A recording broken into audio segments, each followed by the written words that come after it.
I've been to this place before. Only once, however. Really? When was that? I remember it well. When Fiora and I were much younger, we came here together. All the way from Colony 9. That's no small distance. I was very afraid as we made our way through Tephra Cave. I can barely remember the way now. At the time, I was so busy making sure Fiora was okay. Did something bad happen? I mean, if you don't mind telling me, that is. It was about 12 years ago, I believe. Colony 9 was attacked by the Mechon. This is where we fled to. Oh, I see. That sounds horrible. I was only little at the time as well, but I remember that day. Mechon formed a barrier around our house. I feared the worst. That's when you made a run for it? Yes, but on our way to the shelter, Fiora let go of my hand. She started running back to get something she'd forgotten. Was it important to her? So you braved the onslaught and went all the way back? Yes, that we did. There was a keepsake that reminded her of her mother. Losing it would have devastated her. But why didn't you send Fiora to the shelter first? You could have gone and got it on your own. There was no time, and... And what? She burst into tears. She said she didn't want me to leave her on her own. So with Fiora crying my back, we braved it all for that keepsake. Wow, that's quite a story. Sounds like you were as much a hero then as you are today. Think so? Huh. Thank you, Charles. God, I love these heart-to-hearts that just give a backstory. Yeah. I mean, let's face it. With the Definitive Edition, we've got an extra side story coming up, and I love that. And I just wish more stories like that were just put into context. Because dude, I'd love it. Not just to see like more of this game, because trust me, who wouldn't? But I don't know, just see things in a different line, just see how characters are being built up.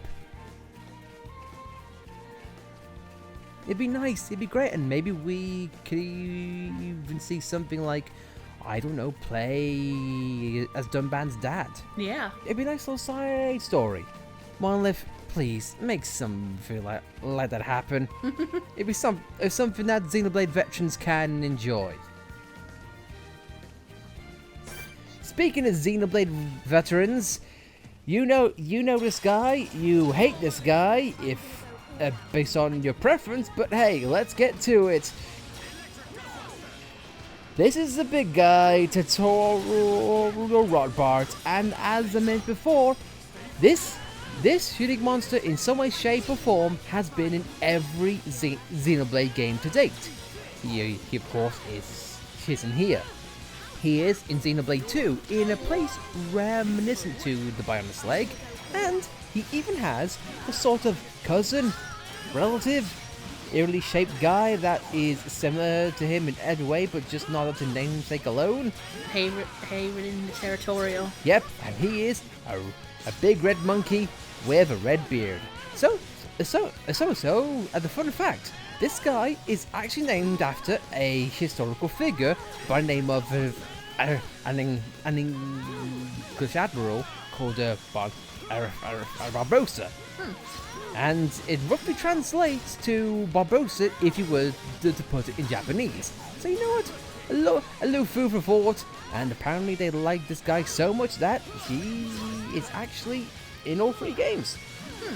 Oh no, it's also a nice little detail that they add unique monsters to this that, oh no, similar to this guy, and also Dark Marakmore also gets to reference to Xenoblade 2 as well, but this ain't about him. Other than that, this guy has not got much going for him apart from his craze stats, which also make him a bit more of a pain. Apart from that though, he is a very beefy guy with a lot of attack stats and a lot of multipliers in his attacks. Apart from the craze state, he oddly enough has a lock-on effect. And I guess one of the ways in which you can beat this guy easy is he normally has ponios following him. So the rough idea is to kill those ponios for extra bit of tension and extra bit of momentum, and then you get good stuff. And also increases your chance for a chain attack. So that's the only reason why I can imagine he has a lock on. Who knows? Perhaps maybe he was protecting his ponyo friends. Yeah. And now he's dead. He also has a spike, but a spike at a range, so not really much of an issue there. I thought it was a topple spike. Is it a double spike? You'd be correct, actually. Never mind. Hush my cynical mouth. And one last moment, he has air slash, heal counter, speed shift, and mag storm for his art book drops. I've actually got one. Who freaking Ray? Speed shift. And to be honest, we kind of took him out rather quickly. And but there lies Rotbart. He's dead. Hey! And then there's Rotbart. He's a monkey and he's dead. TK. He is dead. God bless the DK rap. And God bless to Brental Floss for that cover, as it were. Oh, that was by Brental Floss. Indeed. Though, he's dead. Yeah. Let's move on. And trying to cut it short, this guy this episode is just about beating down unique monsters. So let's continue on with the next unfortunate victim that dares crosses Dunban's path. That's another reason why I'm Dunban. Because Dunban is a badass, and what more do you need? Apparently you need a big sword to stab this guy with. Here we have the next guy who only comes out at this particular weather effect. Armored Rockwell. If you couldn't tell, this guy is a torter. Insight, I know, very amazing insight, but as such, he's also very, very defensive and takes a long time to bring down. Of course, him being a torter, he does have his party piece on causing HP down. But if you've got an added effect like Dunban, in which at the very start of the fight you get HP over yourself, it's kind of not really needed there. Apart from him being a torter, he does have an attack which can daze you, which is simply called Strike. And oddly enough, he also does have Art Seal. So he can smush you and grind you down and cause you to be a hindrance. But if you have something like Shulk with speed or shield, he's not really that much of an issue. Luckily though, he does not really have a double spike to speak of, and I will say this: do not attack him from the sides or for the rear. He has armor, hence why you're seeing Fiora and Charla having issues with piercing, yet Dunban being in the front, and he's not having an issue like that. Oh, that's a nice tidbit. Yeah, if there's one thing that I love about Monolith is that they're adding physics to the actual model, and of course a turtle would be affected by anything that's not in shell. That was a terrible way to put it. But still, though, as you can imagine, he's not immune to chain attacked topples, and if memory serves, he also, I think he is resistant to a headshot, so there's no cloud kills for you. Oh. Yeah. But yeah, what he definitely does is just HP down and whittles you down from there. Also, with his attack stats, he can also do a lot of damage in that state, so be on your guard and probably have that debuff ready should you wish.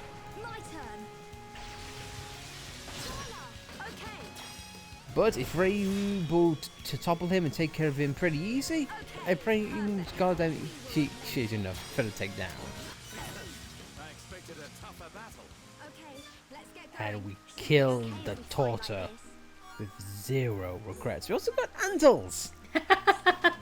Killed in the crossfire. And you know what?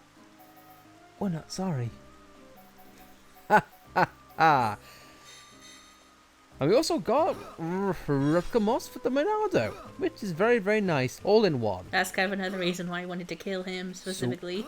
Sweet, we're making our way for a Monado already. Dunban would be proud. In case you know, the old box that guy drops is second gear, say sorry as you just saw, magnum charge, and headshot. Boom, headshot.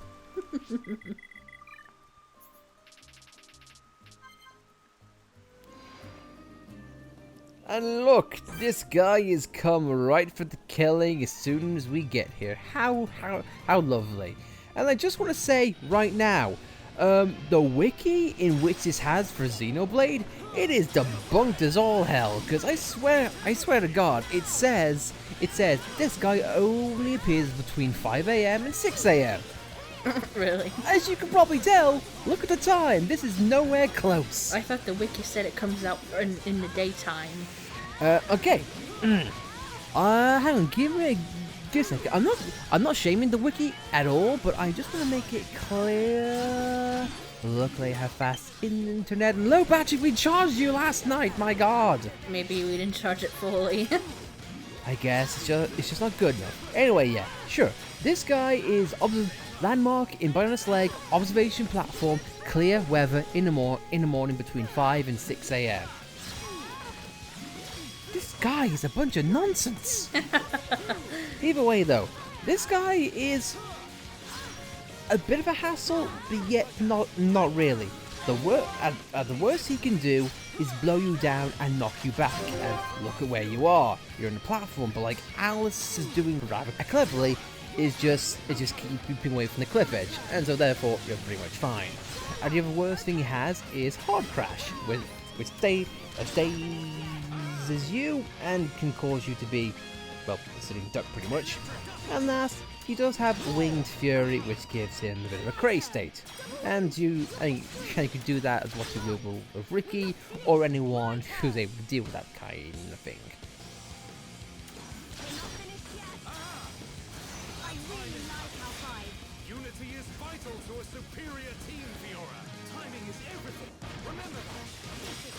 Dunban is a teacher.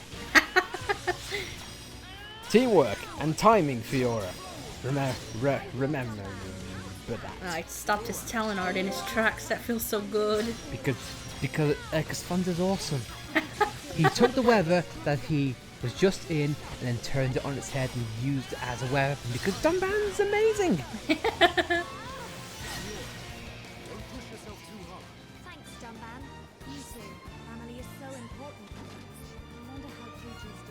Oh, I'm sure he's fine. I'm sure. And also, fun fact, you want safe rifle because that is one of the unique weapons in which this guy can drop. And look at that resisting. Because you play it safe. So, if you want that, do what you will and take it. And of course, because it's our sodding frickin' luck, no art books at all. The art books he drops are Shaker Edge, Covert Stance, Double Blade, and Double Wind. And from what I'm seeing, the Bionis Leg really likes Fiora's art. Dropping them like nuts. But anyway though, there is another opportunity to kill that guy, and trust me, we'll get around to that fairly soon. But for that, you want to get that. All the good things. All the good stuff. And now as we enter Windy Cave, even though it's not a cave because we can see the sunlight. We once feared this cave, but not anymore. We feared it because Juju might have got himself killed and we would have to track ourselves in there. Juju is a source of all negativity, isn't it? Isn't he? Isn't it? Isn't it? I call him it because I feel it with such disdain, such hatred. I don't like Juju. And also, I'm sorry, and I'm kind of going to reference our old LP of this, but I can't help but see Windy Cave, in which we discussed about Xenosaga and Jesus Christ. Yeah, I remember that. And I'm being serious, in case no one knows, Xenosaga 3 literally has a character called Jesus Christ. That was the I'm Sorry episode where you also said a lot of different accents. We'll beat them with the power of a hootenanny. It's very weird how I can remember that one distinct quote that I regret to this day. But hey ho! It's shit mysterious Barnaby. That's about as seamless as a transition as a Rubik's Cube. This guy I can remember vividly for many reasons, and not just for his pheromones, just give him strength up. This guy on his own is not that bad. However, you do want to be mindful of the pods around you. You don't want to use any AoE moves, especially ones that Ricky knows. Because oh boy, you don't want that. If you thought the territorial Rotbot on his own was bad, well, let's just say those things don't contain arachnos. No. They contain something worse. And very, very bad. But look at that, we took care of it post-haste, so you know what? It all turned out fine. I know you can do it from the spider. Yep. And this is probably one, and this is the monster that has the best chance of dropping. You can do it. And hey, look, another safe rod. Safe rod and a safe rifle. This place is anything but safe. Mm-hmm. In case you didn't know though, his party piece is toppling you and doing double damage when you're toppled, as well as all of his pets or buddies or prisoners or whatever you want to call them there. But to Alice's point, the our books, he does drop our horror bullet, war swing. You can do it, and starlight kick. We actually got lucky with a starlight kick. So hopefully we'll all go rather well. Well, caterpillars, you scare us no more.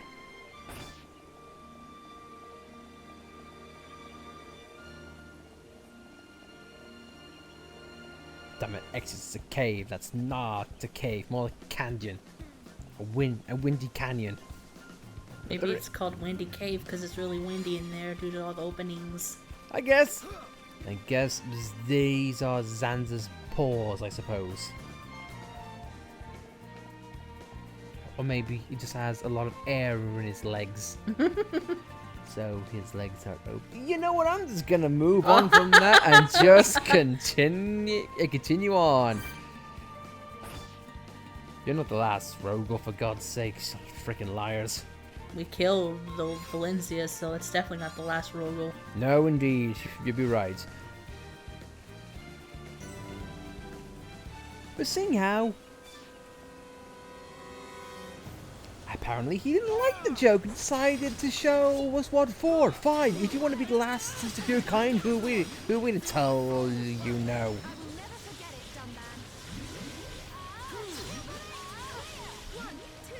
If I sucked on Batu and you suck here. Maybe I should have rephrased that. He sucked on Batu. You know what, love? He's dead. Then there's the Rogel. He's dead. You bringing that back? Oh no, we invented a new crevasse. Want to know what kind of crevasse it is? Is that Zanza's? You know. What is with you? What? I'm just saying. We're on his leg. There's a crevice, and water's coming out of it. I think the marsh would be more suitable for that. I mean, that's Juju though. He's the arse. He sucks and he's unpleasant, and that's why we say goodbye to the arsehole. This is a very weird episode. Oh well, here we have Field Ottrick. And one of the benefits this guy has in fighting him is he is surrounded by a lot of weaklings. So if you want quick tension, if you want quick party gauge points, do AoE moves, and he's right for the taking. His attacks really are not that bad, apart from being able to topple you and daisy. But if you're able to topple and daisy first, you beat him to it.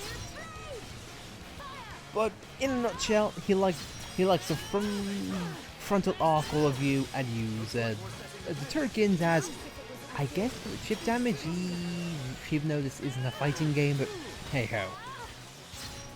And he is one of the few unique monsters in this area in which you can topple just on a normal stance. And he's dead, and we get another affinity coin on him. We made sure no one would survive, and yes, and all of the yes, we get Final Cross's art book, and yes. And more Monado stuff. the Outer Metal. He was a general of the Turkins, and we murdered him. Dunban kills all. In case you want to know, though, the art books he drops are Guard Shift, Tranquilizer, Final Cross, and Air Fang, so adds more to my point. This place loves giving Fiora's art books, and we got one of the best. Yeah. So thank God for that. But now Dunban takes his rightful place as the king of the Bionis Leg. He's now become the king of the jungle. Even though it's not a jungle, but you get the point. That man's a badass. Let's just put to rest to that theory. Also, I forget where this goes. Ether deposit. Ah, yes. I just don't die.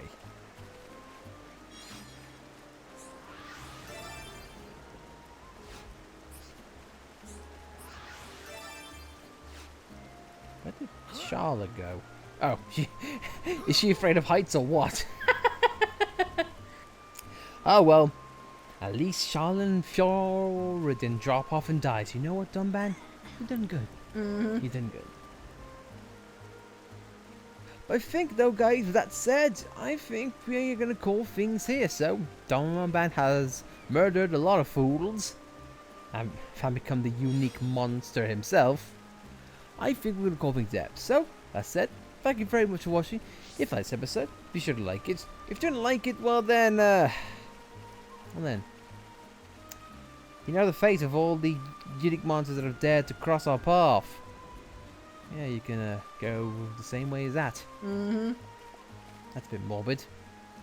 But Dunban is so. But if you want to subscribe to more content like this, be sure to subscribe, and we'll see you guys next time.